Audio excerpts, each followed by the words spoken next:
The banquet hall shimmered with golden chandeliers and velvet curtains.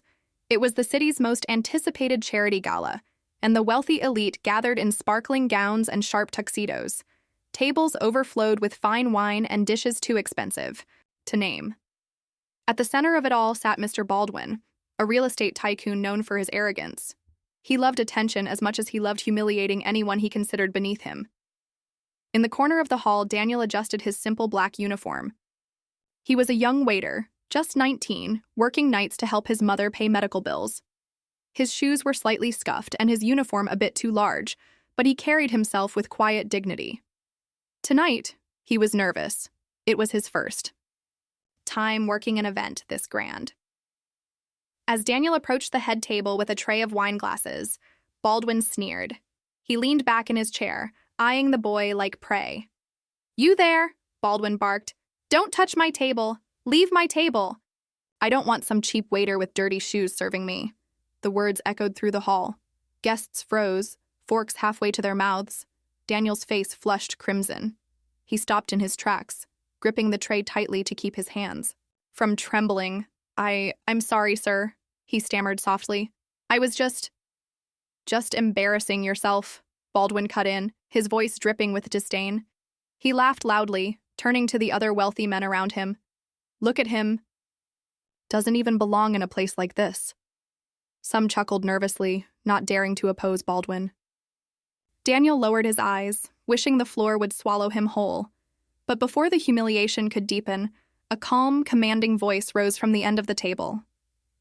"Mr. Baldwin, that's enough." All heads turned.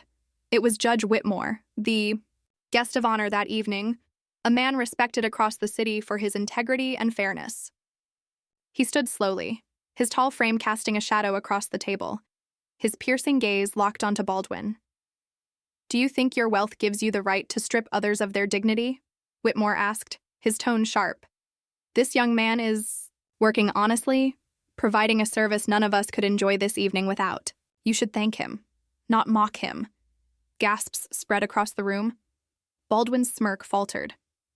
I didn't mean—" "Yes, you did," Whitmore interrupted, his voice unwavering. "You wanted to remind everyone of your wealth by humiliating someone you thought couldn't fight back. That ends now." The room fell silent, every eye fixed on the confrontation. Daniel stood frozen, his chest pounding, unsure whether to stay or flee. Whitmore turned to him, his expression softening. "Son, what's your name?" "Daniel, sir," he whispered. "Well, Daniel," Whitmore said firmly, "you deserve to stand here with the same respect as anyone else. Tonight, you will not serve. Tonight, you will sit." The hall erupted in murmurs. Before Baldwin could protest, Whitmore pulled out a chair beside him and motioned to Daniel. "Sit here, young man. You've earned it more than anyone who insults the dignity of honest work." Daniel's eyes widened, his throat tight with disbelief. "Sir, I'm just a waiter." "You're a man with dignity," Whitmore corrected. "That's worth more than gold." Reluctantly, Daniel sat, still holding the tray. The hall filled with applause, guests clapping not for Baldwin but for the courage of the judge and the humility of the boy. Some even stood nodding in approval.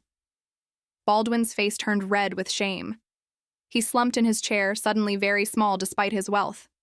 No one laughed with him now. As the evening continued, Daniel sat quietly, treated not as a servant but as a guest. Strangers shook his hand. Some whispered words of encouragement. For the first time, he felt seen, respected. At the end of the night, Judge Whitmore placed a hand on his shoulder. "Never forget, Daniel. True power isn't in riches or titles. It's in how you treat others." Daniel nodded, tears threatening his eyes. "Thank you, sir." And as Baldwin slunk out of the hall, ignored and disgraced, everyone remembered. The moment a poor waiter, mocked for his shoes, was lifted higher than the richest man in the room.